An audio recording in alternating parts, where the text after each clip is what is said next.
హరి ఓం. నేను దేహమును అనుకోవడమే ఆత్మహత్య. నేను బ్రహ్మము కంటే వేరుగా ఉన్నాను అనుకోవడమే బ్రహ్మహత్య. ఈ రెండు పాపాల వలననే మనలో జీవుడు, జగత్తు, ఈశ్వరుడు, మాయ, కర్మచక్రము, పాపాత్ముడు, పుణ్యాత్ముడు, లోకము, పరలోకము, 84 లక్షల జీవరాశులు ఇలాంటి అనేక ఆలోచనలతో పురాణాల కథలన్నీ మన బుర్రలో తిరుగుతూ ఉంటాయి.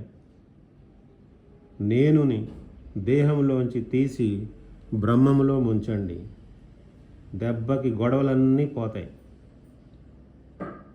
నేను యొక్క పరిధులు పోతాయి, బ్రహ్మము యొక్క పరోక్షత్వము పోతుంది.